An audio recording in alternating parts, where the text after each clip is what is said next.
All right, founders, it is time for another pitch deck critique and review. And I am going to do something special. I'm going to review and rank 10 pre-seed pitch decks. These have been chosen from TechCrunch's Pitch Deck Teardown series, which I analyzed last year. But I'm going to rank them. I'm going to explain why I'm ranking them slide by slide. And then I'm going to show you how you could improve, or you can learn to improve your own pitch decks, and how these pitch decks could improve as well. Before we continue, my name is Ed Kang. If we have met before, use the timestamps. I made it easier for you just to jump right ahead into the first pitch deck critique and review. If we have not met, I am a 7-time funded founder with 2 exits. That's just a fancy way of saying I failed a bunch of times, especially raising pre-seed and seed funding. And that's to your benefit because I use videos like this to try and help early stage founders. Like I said, if you're raising early stage funding, avoid some of the catastrophic mistakes that I've made. Not to say you're not going to make mistakes, but I'm going to try to make your life a little bit easier because it's tough enough as it is. I'm also the Chief Strategy Officer for Startups.com. I've worked with hundreds of founders. We have 4,000 Startups Tonight alumni. I work with a team that has raised over $700 million, like 750, and those startups have gone on to raise billions of dollars, go IPO. So our team knows what we're talking about. I myself have raised over $100 million for my startups, other startups, as well as startups funds. And that's the reason these videos exist, because I want you to learn, especially if you're in the early stage, what to do and what not to do with your pitch decks. Let's jump into the first deck. The first deck that we're looking at is a startup called Leoshi. I hope I'm saying that right. And it says tools for learning and teaching Mandarin Chinese. Right away, off the bat, this statement right here is no fluff. It's just very straightforward in terms of what this startup does. It's tools for learning and teaching Mandarin Chinese. I like it. This slide is going to basically get an A because it doesn't have marketing hype, fluff, jargon. It's just very straightforward. Kudos. So far, so good. Then we're moving into the problem statement. And right away, the problem statement, this should not be the biggest text. You should have problems small and to the upper left corner. And we've got these bullet points. Mandarin Chinese is the hardest language to learn. Check. Learning words and characters is the biggest obstacle. Check. Students don't learn words before lessons. That breaks learning progress. And just 20% of students studying during 2 years and achieve HSK 300 vocabulary words. I don't know what that means. These bullets would benefit from being combined into one sentence. And you want to make sure that we say the size, who has the problem, the size of the market, the scope, and the severity of the problem. And you've got all the bullet points here. It's just a matter of putting them in a ChatGPT and say, give me one sentence saying the size, scope, and severity. So tell me how many of these students have this problem, how many are learning Mandarin Chinese, and just say only 20% of them achieve a certain proficiency because learning words and characters is the biggest obstacle and students don't learn words before lessons. That breaks the learning progress. I'm not too sure what that means, but there's a lot of reasons that you can explain it just very straightforward. Basically say all these students, the cost of it, 20% are going to fail. They're not going to achieve their goals. So we've got the basics of what could go into a problem statement, but you're going to get a C for this problem slide. The market. So normally what we're looking for is problem, then solution, and then you get in the market. So therefore, you're going to get a few points off for not putting them in the right order. I understand why you would put market after, but you really want the investor understand this is the problem, the solution. It's just straightforward. And then here's the market size. So we've got 60,000 Mandarin Chinese language teachers worldwide. 40 million people are studying Chinese as a second language. Tutors can deal with 5 to 10 students, teachers from 30 up to 200. Al Ventures invests 176 million in Lingo Ace. For your market size, you got 60,000 Mandarin Chinese teachers, and you got 40 million people learning. That's good. That's the market size. And then you got tutors can deal with 5 to 10 students. So why is this in here? This is not the size of the market. You're defining the problem. And then Al Ventures, and you're saying that they've invested 176. Why is this in here as well? That's not your market. Lingo Ace and Al Ventures, Sequoia Capital, Tiger Global are not your market. So we don't need to have these in here. So basically, you want to say there are 40 million people studying Chinese second language and 60,000 Mandarin Chinese language teachers. That's fine. You can put that in the top headline.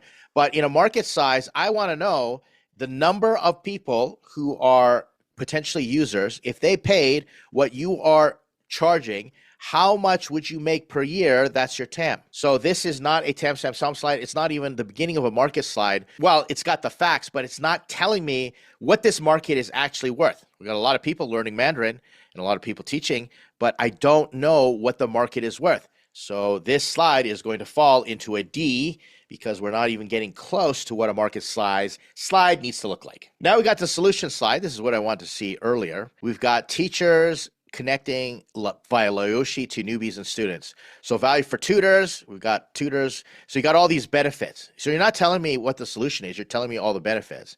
And then you have value for students, help with learning words. So right away, this is another D because it's not explaining me the solution. So if you said the problem is students are not learning Mandarin fast enough, then you have to say, all right, this is how we fix that problem. You didn't tell me in the problem solution that you're solving for teachers and tutors.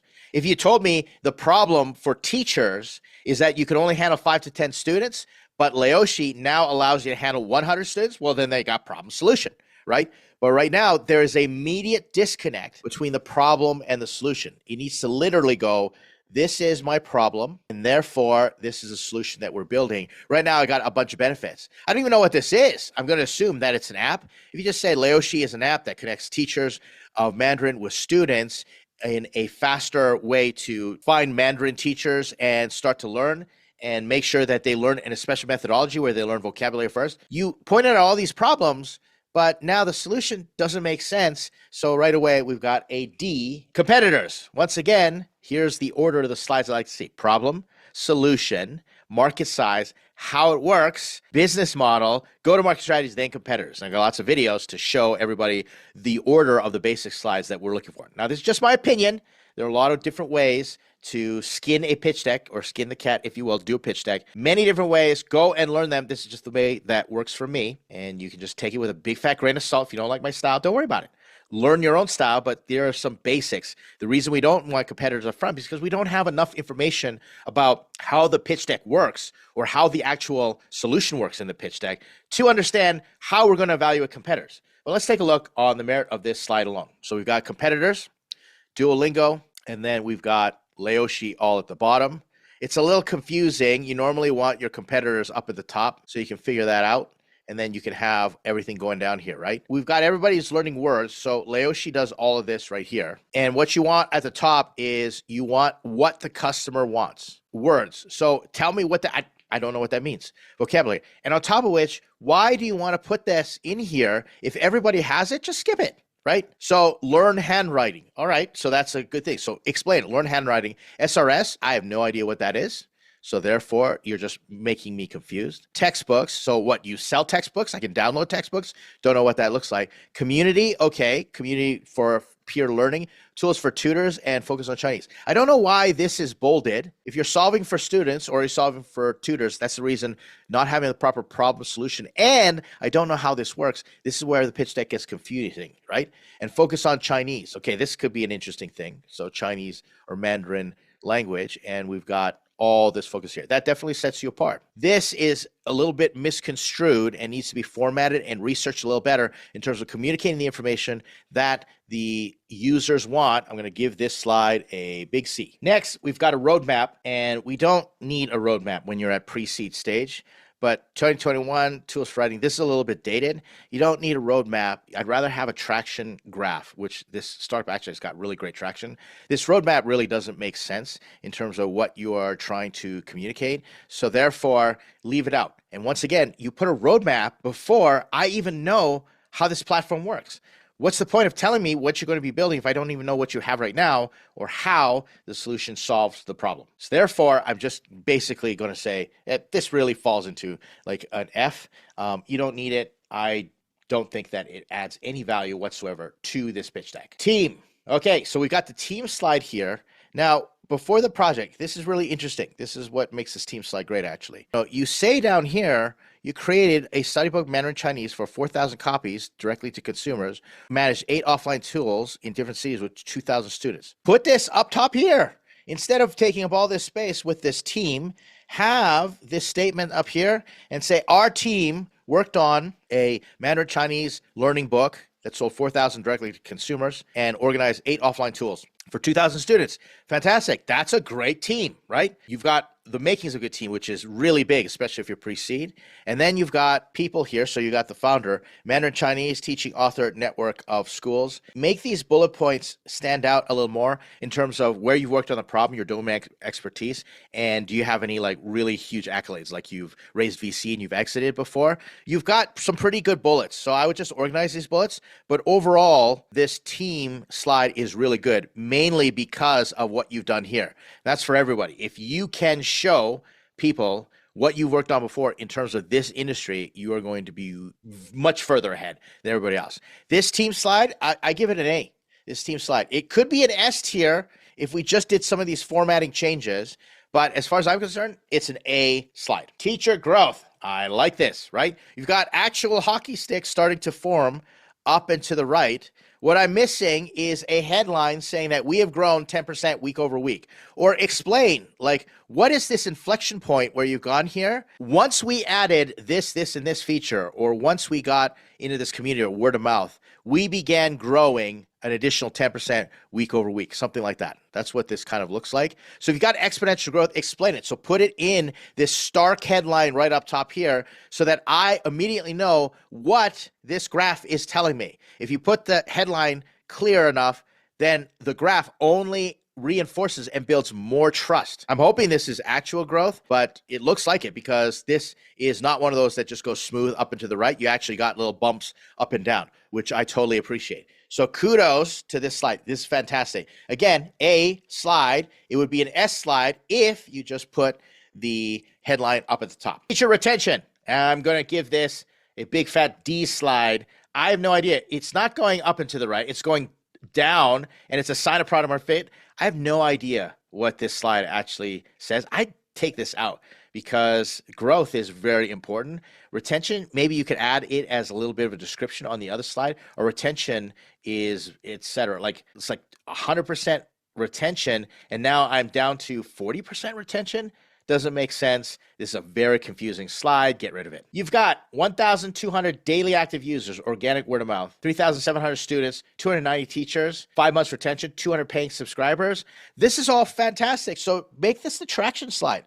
Just say, here's the traction, and I like it. The only way that this gets better, or it already is better, is because you combine that other traction graph to it, right? So if you can have more graphs that are going like this, then this is looking really good. But the fact that you've already got all this traction here, it really doesn't even have to be designed really well. I'm just going to look at it, and 1,200 daily active users, that's fantastic. Again, just show me the growth like you're doing right now. It's like 13K monthly active users organic. Doesn't really make sense, but it's enough for me to say, hey, this is starting to get there, and that you know your numbers. This slide tells me, this is why I'm giving it an A, would be an S tier just with those recommendations, that these founders know their numbers, know the unit economics, which I love, absolutely love. And this slide alone has tilted me in the direction and made me very bullish on this startup. You started with a team. I said, team's fantastic. And then demonstrate that you know your numbers. Yeah, what's not to like in this? Then we move to the appendix, but here's where I'm confused. So we got viral effect. I don't know what this means. Like, this doesn't show its growth. New users, organic spice, doesn't make any sense to me whatsoever. Take this out. This is a total F slide. Business model, tutor acquisition costs, tutor teaches at least 5 students. So this doesn't tell me how you're making money, right? Or tutor acquisition costs. Well, I guess that's part of your go-to-market strategy. Like, I'm spending $50 to get a tutor. You just told me you're getting organic growth. Not exactly sure what's going on here. 1-year subscription for students, $40. Just explain to me up at the top. Just say, we charge a monthly subscription fee, and then list them all like this, right? You got projections in here. Like, this slide is all over the place. This is not a business model slide. This is just, you dumped it all into an appendix slide. This should have been in the main deck. So how it works, what's your special sauce, and then how you're going to be charging. So once again, I'm going to basically give this slide a C because it's got all the information. It just needs to go in different parts of the pitch deck. The ask, we're looking for 600K to release stable version, become profitable, and be ready to grow. But first of all, put in the headline here. Move this up to the top. Don't get rid of this, and then put your Stark headline, right? Raising 600K to release a stable version. So you're saying it's not stable. Like, there's too many things. I have no idea what this actually means, right? So put it at the top and say, we're raising 600K to continue development and reach profitability in 12 months. What you always want to do is, we are raising X amount of dollars to reach Y milestone in Z time frame. That's all you need to do.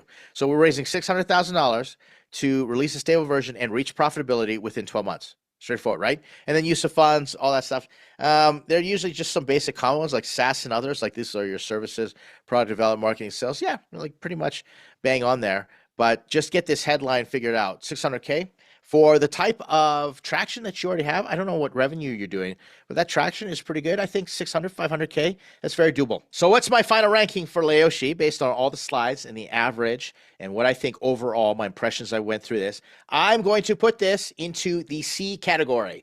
It's not fantastic. It's not bad. It's not a bomb. I'm pretty sure you're going to be able to get there based on some of the really strong merits that you have, especially the team and the traction. But we're missing other slides such as how it works. The slides were all jumbled in different orders.